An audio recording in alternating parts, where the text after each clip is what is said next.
भारत माता की, भारत माता की। भारतीय जनता पार्टी जिंदाबाद, भारतीय जनता पार्टी जिंदाबाद। आज इस अवसर पर हमारे भारतीय जनता पार्टी के वैसे नेतृत्वकर्ता, जिन्होंने देश को ही नहीं पूरे विश्व को नेतृत्व दिया, और मैं कह सकता हूं एक प्रधान सेवक के रूप में जिस प्रकार से उन्होंने सेवा की है, वो हमारे कालखंड के सभी कार्यकर्ताओं के लिए प्रेरणादायी हैं। ऐसे अपने यशस्वी प्रधानमंत्री, विश्व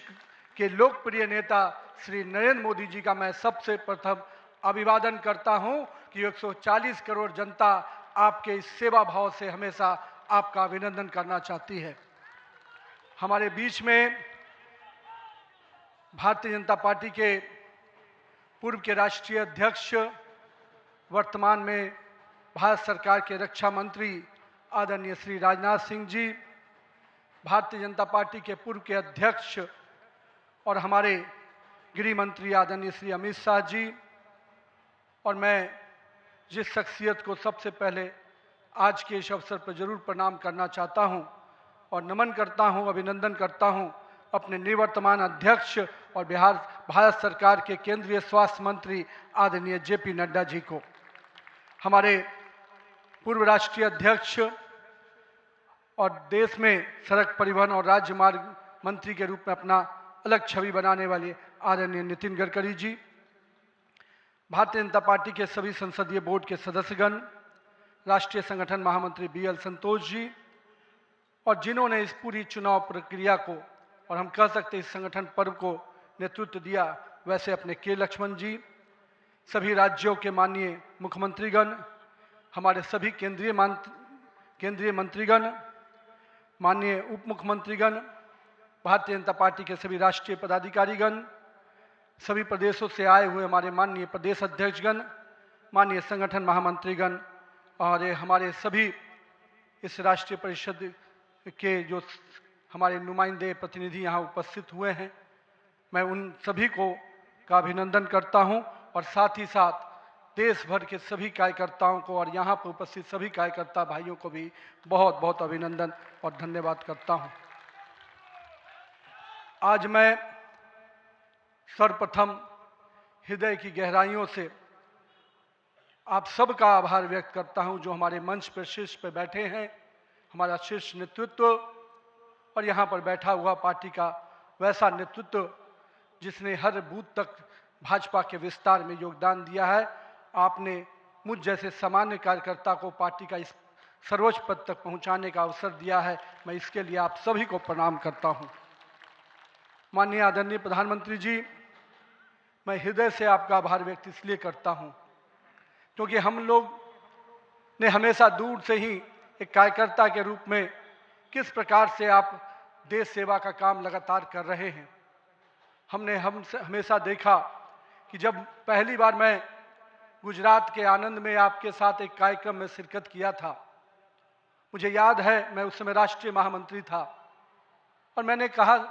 जब आपको उस समय सद्भावना मिशन के कार्यक्रम में एक एक व्यक्ति को सुनते देखा, और जब कार्यक्रम की समाप्ति के बाद आपने अपना ग्रीन रूम में हम लोग से जब बातचीत किया, तो किस भाव से वो इतने बड़ी संख्या में गुजरात के लोग आते क्यों हैं, आपने हम वहाँ पर बैठे हुए लोगों को समझाया कि ये व्यक्ति, ये जो इतने लोग आते हैं, ये केवल हमसे गुजरात की जो भावना जुड़ी है, जो विकास की भावना गुजरात को हमने अपने साथ जोड़ा है, इसके कारण इतने लोग आते हैं। मैंने उस दिन समझा कि एक व्यक्ति बड़ा तब बनता है जब लोगों की भावनाओं से अपने आप को जोड़ता है। मैं इसके लिए आज आपका इसलिए भी अभिनंदन करता हूं क्योंकि आपके कार्यकाल में मैंने देखा कि जो भाजपा की सोच रही है सर्वव्यापी और सर्वस्पर्शी, आपने उस सोच के साथ काम किया। आपने जो मूल मंत्र दिया, सबका साथ, सबका विकास, सबका विश्वास, सबका प्रयास, आज देश का हर पूरा जनमानस उसके साथ अपने आप को जोड़कर देख रहा है। मैं आज इस अवसर पर पुनः पूरे आदर और सम्मान के साथ अपने निवर्तमान अध्यक्ष जेपी नड्डा जी का अभिनंदन करता हूं, इसलिए कि पिछले कार्यकाल में मैंने देखा कि किस प्रकार से संगठन को आपने अभूतपूर्व रूप से विस्तार खुद करते हुए किया। साथ ही साथ कार्यकर्ता आधारित कैसे राजनीति हो, इसको आपने बढ़ाया। और अभी बहुत बड़ी बात हम लोगों सब लोगों ने देखा, जिस कोरोना कालखंड में एक एक व्यक्ति अपने घर के अंदर महफूज हो रहा था, उस समय सेवा के उस परंपरा को, सेवा की संस्कृति को आपने जिस प्रकार से समाज में भाजपा कार्यकर्ताओं से आह्वान किया कि आप जाइए, आगे बढ़िए और सेवा के भाव से इस देश में कोरोना कालखंड में लोगों की सेवा कीजिए, पूरा संगठन आपके साथ खड़ा रहा। माननीय प्रधानमंत्री जी का जो निर्देश था, उसको आपने जिस तरीके से लागू किया, वो हम सब कार्यकर्ताओं के लिए अनुकरणीय हुआ। और मैं इसलिए उस समय को याद करता हूं कि जब विपक्ष के लोग घर में दुबके थे और भाजपा कार्यकर्ता हर काल कोरोना के पीड़ितों की सेवा में लगा था, वो कहीं ना कहीं माननीय प्रधानमंत्री जी का यशस्वी नेतृत्व था, आपका मार्गदर्शन था, तभी हम उस कालखंड से, उस आपदा से निकलकर बाहर आ पाए। मैं आज इस अवसर पर पार्टी के अपने पूर्व के सभी राष्ट्रीय अध्यक्ष को स्मरण भी करता हूं और हमारे कई राष्ट्रीय अध्यक्ष जो यहाँ पर बैठे हैं, मैं उनका भी अभिवादन करता हूं। मैं देखा हूं 2006 में मैं पहली बार जब विधायक बना, उस कालखंड से लेकर किस प्रकार माननीय हमारे पूर्व के राष्ट्रीय अध्यक्ष राजनाथ सिंह जी ने पार्टी के कामों को हमेशा हर कार्यकर्ता से जुड़ने का प्रयास किया। मैंने जब नितिन गडकरी जी को देखा, तो मैंने देखा कि किस प्रकार से संगठन के हर मोर्चा और सेल को उन्होंने गढ़ने का काम किया। और मैंने जब गृह मंत्री जी को राष्ट्रीय अध्यक्ष के रूप में देखा, तो बूथ तक के कार्यकर्ताओं की चिंता करते हुए मैंने उनको देखा। मैंने उनको इस रूप में देखा कि किस प्रकार से आज पार्टी का जिस स्थान पे हम लोग आज खड़े हैं, कार्यालय कार्यकर्ता के लिए मैं कह सकता हूं तीर्थ स्थान होता है, और जहां से कार्यकर्ता अपनी ताकत पाता है, उस कार्यालय को भी आपने किस प्रकार से पूरे देश में एक निर्माण करने की योजना बनाई। और आज हर बूथ का कार्यकर्ता अपने आप को उस तीर्थ पर जाकर अपने आप को धन्य महसूस करता है। मैं आज अपने पूर्व के सभी राष्ट्रीय अध्यक्षों को इस अवसर पे बहुत बहुत अभिनंदन करता हूं और साथ ही साथ उन सब को स्मरण करते हुए उनका आभार व्यक्त करता हूं कि उन्होंने पार्टी को इस मुकाम तक पहुंचाने में बहुत बड़ा योगदान दिया है। मैं आज नमन करता हूं उन लाखों कार्यकर्ताओं को जिन्होंने पार्टी का संगठन, राष्ट्रवाद के विचार और भारत माता की मान बढ़ाने के लिए अपना जीवन न्यौछावर किया। आज उनकी तपस्या और त्याग ही है का परिणाम है कि आज पार्टी इस ऊंचाई तक पहुंच पाई है। मैं उस भूमि से आता हूं जहां महात्मा बुद्ध, महावीर, चाणक्य, सम्राट अशोक, आर्यभट्ट, गुरु गोविंद सिंह, जेपी, राजेंद्र बाबू और जननायक कर्पूरी ठाकुर की वो भूमि को भी मैं नमन करता हूं, उस पाटलिपुत्रा की भूमि को भी नमन करता हूं। साथ ही साथ इस अवसर पे मैं अपने माता और पिता को भी निश्चित रूप से स्मरण करते हुए उनको नमन करता हूं, क्योंकि कहीं ना कहीं आज मेरे व्यक्तित्व में किसी एक शख्सियत का मैं मानता हूं तो निश्चित रूप से मेरे माता पिता का संस्कार, पार्टी का विचार और कहीं ना कहीं मेरे बड़ों का मार्गदर्शन मुझे यहाँ तक पहुँचाया है और मेरे कार्यकर्ताओं का स्नेह मुझे यहाँ पर पहुँचाया है। आज के दिन मैं अपने क्षेत्र की जनता को भी प्रणाम करता हूँ, जिसने मुझे एक विधायक के रूप में चुना जरूर, पर संगठन ने मुझे जिस प्रकार से गढ़ने का काम किया, आज मैं इसी कारण से उस जनता के आशीर्वाद और पार्टी के मार्गदर्शन के कारण यहाँ तक पहुँच पाया हूँ। आज का क्षण मेरे लिए संकल्प का क्षण है। आज सिर्फ एक पद को धारण नहीं कर रहा हूँ, मैं पार्टी के इस विचार को, परंपराओं को, एक राष्ट्रवादी आंदोलन की जिम्मेदारी को स्वीकार कर रहा हूँ। और मैं इस अवसर पर साथ अपने सभी वरिष्ठ कार्यकर्ताओं को भी प्रणाम करता हूँ। साथियों, हम लोगों ने देखा है श्यामा प्रसाद मुखर्जी जी का प्रखर राष्ट्रवाद किस प्रकार से हमारे हर कार्यकर्ताओं के मन में बसा हुआ है। पंडित दीनदयाल जी के उपाध्याय के अंत्योदय और माननीय स्वर्गीय अपने सदैव भारत रत्न अटल बिहारी वाजपेयी जी का सुशासन की राजनीति,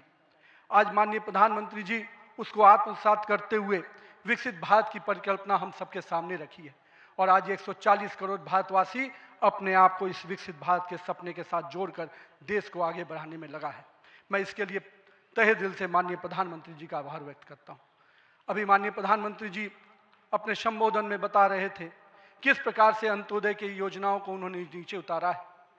जल जीवन मिशन ही नहीं, हम महिलाओं को 11 करोड़ शौचालय की योजना को भी याद करना चाहेंगे। किस प्रकार से महिलाओं का सम्मान बढ़ा, 13 करोड़ 4 करोड़ लोगों को पक्के मकान मिले, 42 करोड़ लोगों को आयुष्मान भारत, 56 करोड़ लोगों के जनधन खाते खुले। मुझे आज भी याद है जब जनधन खाता खोलाने की बात हो रही थी तो कई लोग देश में, जब हम भाजपा के लोग इसको आगे बढ़ा रहे थे तो लोग हमारा मजाक उड़ा रहे थे। पर मैं आज भी मानता हूं गरीब के खाते में अगर 1 रुपया दिल्ली से चलता है तो 1 रुपया अगर गरीब के खाते में पहुंच पाता है तो ये कहीं ना कहीं उस जनधन खाते का वरदान के रूप में मैं देखता हूं। मैं आज के दिन माननीय प्रधानमंत्री जी के इस सब के साथ और सबके विकास के इस नारे को फलीभूत होता देख रहा हूं। हम लोगों ने लंबे समय से कुछ नारे को, भाजपा के कार्यकर्ता, हमारे जनसंकाल के कार्यकर्ता लगातार कुछ नारे को गढ़ते थे।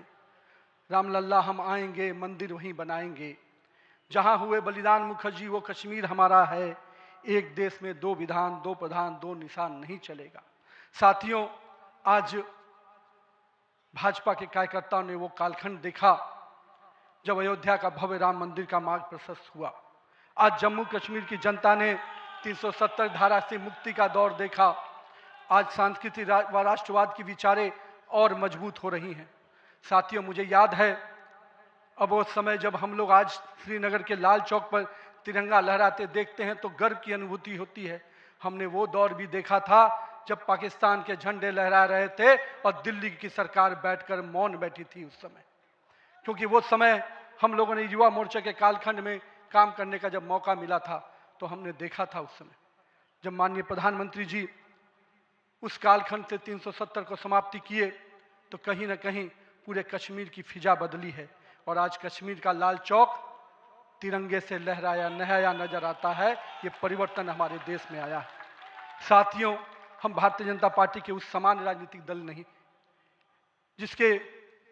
लिए हम काम करते हैं, हम उस विचार के साथ काम करते हैं जिस विचार से हम राजनीतिक अभिव्यक्ति के साथ साथ उस नारे के साथ काम करते हैं जहां राष्ट्र प्रथम के नारे, नेशन फर्स्ट, पार्टी नेक्स्ट और सेल्फ लास्ट, माननीय प्रधानमंत्री जी ने इस नारे के साथ हम लोग को जोड़ा है, हमारे नेतृत्वकर्ता ने हमें जोड़ा है और हम सब के लिए ये प्राथमिकता होनी चाहिए कि हम राष्ट्र के आगे रखकर ही अपने कामों को आगे बढ़ाएं। साथियों, हम अपने नेतृत्वकर्ता के संघर्ष और बलिदान से सीखने की आवश्यकता है।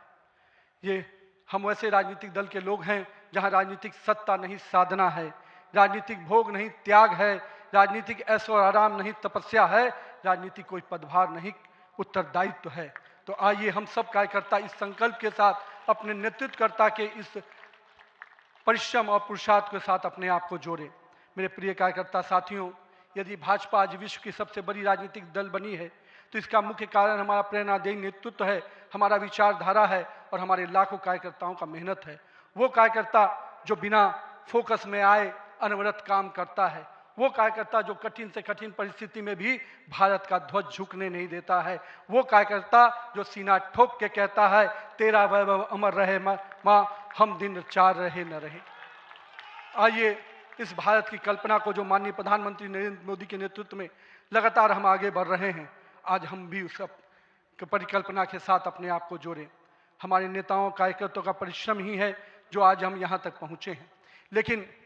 वर्तमान पीढ़ी को भी अपने हिस्से का त्याग, तपस्या और पुरुषार्थ करना होगा,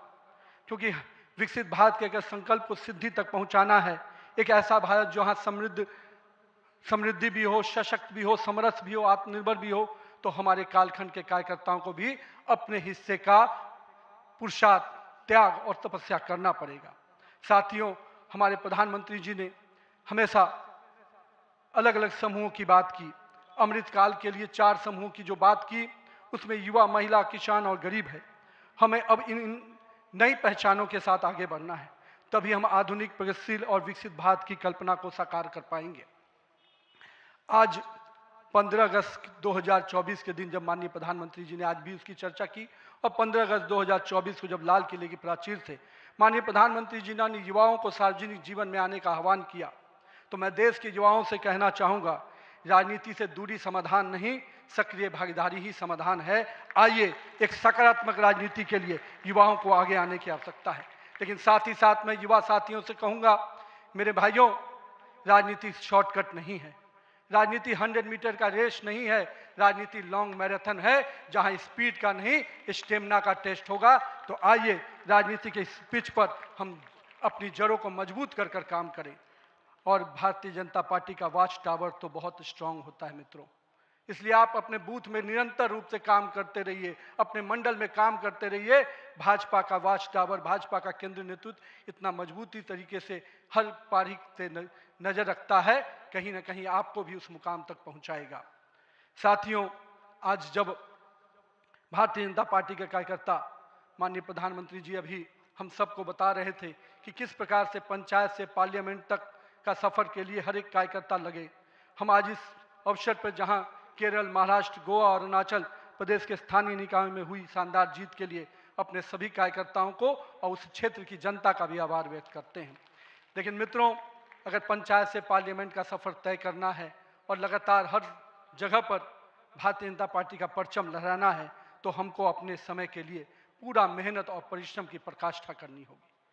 चूंकि अगर 2047 का विकसित भारत बनाना है, तो हमको भी अपने पूरे मेहनत और परिश्रम के साथ उसमें जुड़ना होगा। साथियों, हाल में हमने देखा किस प्रकार से तमिलनाडु के एक पहाड़ी के पवित्र कार्तिकेय दीपम को रोकने का प्रयास विपक्षी दलों के द्वारा किया गया। यह नहीं है कि इसे रोकने के लिए विपक्ष के लोगों ने साजिश नहीं की। हमें याद है, हम लोग अभी हाल में देख रहे थे किस प्रकार से न्यायाधीश के विरुद्ध भी महाभियोग लाने का प्रयास किया गया। आज हम जब सोमनाथ की बात करते हैं और स्वाभिमान पर्व मनाने की प्रयास करते हैं, तो विपक्षी दलों के लोगों को तकलीफ होती है। हमारा मानना है कि इस तरह की परंपराओं को रोकने वाली ताकतों को परास्त करने की आवश्यकता है। राम सेतु के अस्तित्व को नकारने वाले, कार्तिकेय दीपम का विरोध करने वाली ताकतों को भारत की राजनीति में अब कोई स्थान नहीं मिल सकता, ऐसा हमें प्रयास करना है। साथियों, अगले कुछ महीने में तमिलनाडु, असम, बंगाल, केरल और पुडुचेरी में चुनाव होने जा रहा है और वहाँ की डेमोग्राफी की पूरी चर्चा हो रही है। किस प्रकार से बदले हुए डेमोग्राफी में वहाँ चीज़ें बदल रही हैं और हमारे लिए अपने आप में एक चुनौती है। लेकिन हम पूरी तरह से आश्वस्त हैं कि भाजपा का कार्यकर्ता अपने संघर्ष और परिश्रम के बल पर इन 5 राज्यों में सशक्त भाजपा का नेतृत्व प्रदान करने जाएगा। और हम हमेशा विश्वास करते हैं कि हमें अपनी आस्थाओं के केंद्र के लिए और सनातन परंपराओं को केंद्र को बचाने की लड़ाई अगर लड़नी है, तो निश्चित रूप से अपने देश को सुरक्षित रखने की लड़ाई लड़नी है, तो इन 5 राज्यों में हमें एक मजबूत ताकत बन के आना है। आज हमारे राष्ट्र की चेतना का उद्घोष का समय वंदे मातरम का 150वीं वर्षगांठ मना रहे हैं। वंदे मातरम का स्मरण आते ही मन में ऊर्जा और उत्साह बढ़ जाता है। हमें पूरा ध्यान में है कि एक एक व्यक्ति जब वंदे मातरम का जय घोष करता है, तो उसके अंदर से जो ऊर्जा आती है, वही ऊर्जा इस देश को आगे बढ़ाने में काम आती है। तो आइए हम सबको मिलकर 150वीं वर्षगांठ को हर जन जन तक पहुंचाएं, हर युवा तक पहुंचाएं, हर महिला तक पहुंचाएं, क्योंकि वंदे मातरम हमारे अंदर का वो विश्वास है जो इस देश के विकास के साथ जुड़ेगा। सत्ता को सेवा का माध्यम बनाते हुए माननीय प्रधानमंत्री जी ने पिछले 25 वर्षों में जिस प्रकार से सरकार के मुखिया के रूप में गुजरात में और अब देश के प्रधानमंत्री के रूप में भारत के विकास में लगातार अब काम कर रहे हैं, निश्चित रूप से आपका प्रेरणादायी नेतृत्व हम जैसे नए कार्यकर्ताओं के लिए, हम जैसे पार्टी के कार्यकर्ताओं के लिए एक मापदंड है जिसको हम लोग निश्चित रूप से आपसे सीखते हैं। और मैं तो कहूँगा कि जिस सुशासन को मॉडल को आपने पूरे देश और विश्व में स्थापित किया है, अन्य सभी राज्य सरकारों को भी उस मॉडल के साथ काम करना चाहिए, तभी हम विकास के सही मापदंड को अंतिम व्यक्ति तक पहुंचा पाएंगे। आइए हम सब मिलकर विकसित भारत के संकल्प को पूरा करने की भागीदारी सुनिश्चित करें। एक शक्तिशाली गतिमान संगठन के साथ राष्ट्र निर्माण की इस यात्रा को नई ऊंचाइयों तक लेके चले। भारत माता की जय। वंदे मातरम।